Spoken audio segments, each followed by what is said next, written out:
So next is the question number 19. Explain the working and application of a sonar. So ये जो question है वो काफ़ी important है एंड ये भी किससे रिलेटेड है, अल्ट्रासाउंड से. सो सबसे पहले हम लोग आंसर रीड आउट करेंगे and then I will explain. Sonar is an abbreviation for sound navigation and ranging. It is an acoustic device used in measuring the direction, speed, and depth of underwater objects such as shipwreck and submarines using ultrasound. Also, it is used to determine the depth of ocean and seas. A beam of ultrasonic sound is produced and travels through the seawater, which is transmitted by the transducer. When it reflects, an echo is produced, which is detected and recorded by the detector. It is then converted into electrical signals. The distance represented by d of the underwater object is calculated from the time, which is represented as t, taken by the echo to return with speed, which is represented by v, is expressed as 2d equals to v into t. This method of measuring distance is also referred to as echo ranging. सो सबसे first thing क्या है, आपको सोनार का definition जो full form है वो आपको जानना चाहिए. सोनार का मतलब क्या होता है, sound, navigation and ranging. That is S है आपका साउंड, एन है आपका नेविगेशन, ए है आपका एंड आर है आपका रेंजिंग. एंड इसको हम लोग किसके लिए यूज़ करते हैं, ताकि हम लोग डायरेक्शन, स्पीड एंड जो अंडर वाटर के जो ऑब्जेक्ट है उनके डेप्थ को हम लोग मेजर कर पाए. जैसे हम लोग एग्जांपल भी दिया हुआ है यहाँ पे, शिपरैक, देन सबमरीन्स. हम लोग किसके हेल्प से करेंगे ये, with the help of ultrasound. Also हम लोग ओशन एंड सी का जो डेप्थ है उसको भी हम लोग डिटरमाइन कर सकते हैं विद द हेल्प ऑफ सोनार. सो हम लोग एकदम सिंपल वे में इसको समझते हैं एंड इसका जो डायग्राम है आपको ठीक इसके बाद ही देखने को मिल जाएगा, जिससे आपको जो कॉन्सेप्ट है वो और भी अच्छे से क्लियर हो जाएगा. तो सोनार में क्या क्या चीज़ें कंसिस्ट होता है, एक होता है आपका ट्रांसमीटर और एक होता है आपका detector. So sonar consist of a transmitter and a detector. So what is the function of a transmitter. So जो ट्रांसमीटर है it actually produces and transmit ultrasonic wave. Transmitter का फंक्शन क्या है, वो क्या प्रोड्यूस करता है, अल्ट्रासोनिक वेव्स. सपोज कोई ऑब्स्टैकल है अंडर वाटर, तो इसका फंक्शन क्या होता है, ये वेव ट्रैवल करता है अंडर वाटर एंड कोई भी ऑब्जेक्ट अगर वो स्ट्राइक करके कहाँ पे चला जाता है, डिटेक्टर के पास चला जाता है एंड उनको समझ में आ जाता है वो डिटेक्ट करके कि नीचे कोई ऑब्स्टैकल है. तो ये जो ऑब्जेक्ट से रिफ्लेक्ट होके आया, दैट इज से जो रिफ्लेक्टेड वेव है वो कौन सेंस करता है, डिटेक्टर, जो अभी मैंने आपको बोला. सो आप समझ गए ट्रांसमीटर क्या है एंड डिटेक्टर क्या है. तो उसके बाद क्या होता है, डिटेक्ट होने के बाद देखो यहाँ पे लिखा हुआ है, it is then converted into electrical signals. So हम लोग उसके बाद क्या करेंगे, देखेंगे किसका किससे रिप्रेजेंट करते हैं. स्पीड को हम लोग किससे रिप्रेजेंट करते हैं, वी से. डिस्टेंस को हम लोग किससे रिप्रेजेंट करते हैं, डी से. एंड टाइम को टी से. तो यहाँ पे जैसे आपको दिख रहा होगा 2d equal to V into T. तो यहाँ पे 2d क्यों हुआ. सो ये बहुत ही सिंपल है. डिस्टेंस को हमने 2d इसलिए लिया बिकॉज एक है जाना और एक है आना, तो ये क्या हो गया, ट्वाइस हो गया. दैट इज़ वाई डिस्टेंस को हम लोग लिखेंगे 2d. सो यहाँ पे आपको दिख रहा होगा वर्किंग प्रिंसिपल. यहाँ पे ट्रांसड्यूसर है, यहाँ पे आपका राइट हैंड साइड पे क्या है, डिटेक्टर है एंड उस पर क्या पास किया गया है, अल्ट्रासोनिक वेव्स को पास किया गया है.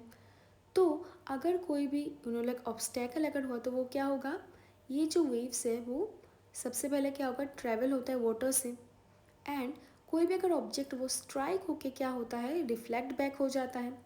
एंड ये जो रिफ्लेक्टेड वेव्स है वो कौन सेंस करता है, डिटेक्टर. एंड इसके बाद क्या होता है, ये जो डिटेक्टर है वो ट्रांसफॉर्म कर देता है इसी अल्ट्रासोनिक वेव्स को into electrical signals which are then interpreted appropriately. And उसके बाद हम लोग उसको कैसे निकाल सकते हैं, simply by using the formula speed equal to distance by time, जहाँ पे डिस्टेंस को हम लोग ट्वाइस लेते हैं. सो यहाँ पे आपको इमेज दिख रहा होगा जो अभी हमने डिस्कस किया. सोनार क्या होता है, साउंड नेविगेशन एंड रेंजिंग. सो इस सोनार में क्या क्या चीज़ें होता है, ट्रांसमीटर एंड डिटेक्टर. तो ट्रांसमीटर का काम क्या होता है, ट्रांसमिट करना. टर्म से आपको समझ में आ रहा होगा.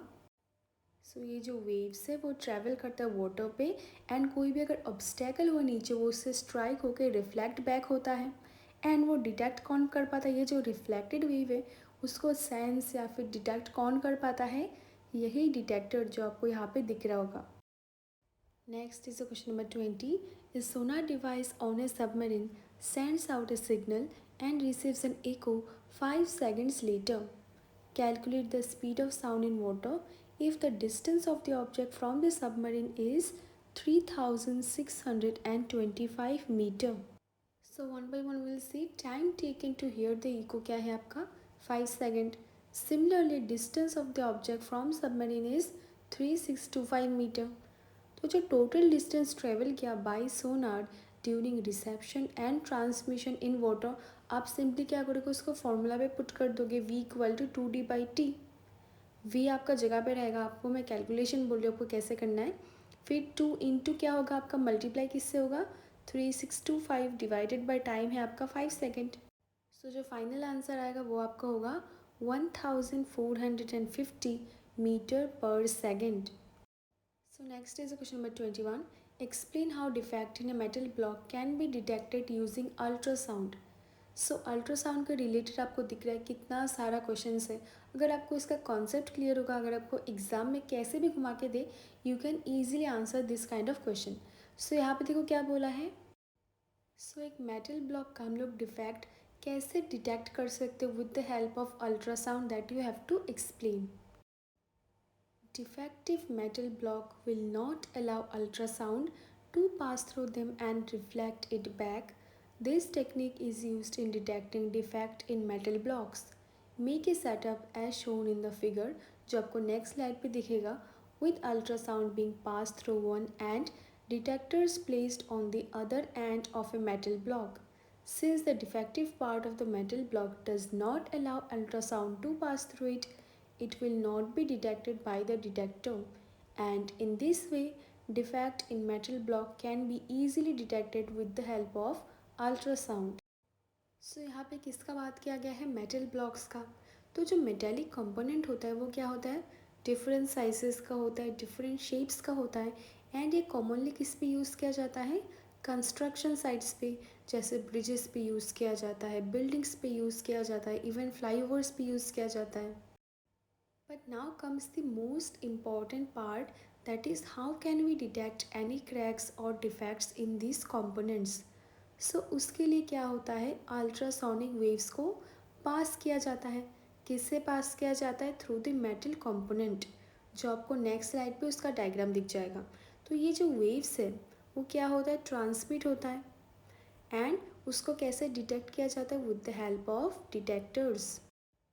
सो सबसे इम्पॉर्टेंट यहाँ पे यही है कि जो इस पर डिफेक्ट है वो हम लोग कैसे आइडेंटिफाई करें, this is the most important part.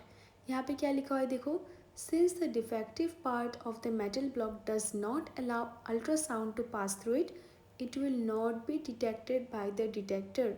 This line is very very important. अगर कोई भी स्मॉल डिफेक्ट हुए भी कोई भी फ्लो हुआ तो जो अल्ट्रासाउंड का जो वेव्स है वो रिफ्लेक्ट होके बैक हो जाता है, thereby indicating the presence of defect or crack or any flow. So यहाँ पे आपको दो केस दिख रहा है, that is case 1 and case 2। Case 1 पे आपको दिख रहा होगा यहाँ पे जो मेटल ब्लॉक है यहाँ पे जब अल्ट्रासोनिक वेव्स को पास किया गया यहाँ पे कोई भी डिफेक्ट नहीं है, वो डिटेक्ट किससे हो गया with the help of detector. But second case में आपके क्या दिख रहा होगा यहाँ पे डिफेक्ट है। कैसे डिफेक्ट हम लोग कैसे समझे, बिकॉज अभी हमने पढ़ा if there is any small defect और flaw then the ultrasonic waves are reflected back from it, thereby indicating the presence of defect or crack or any flow. So I hope it's clear.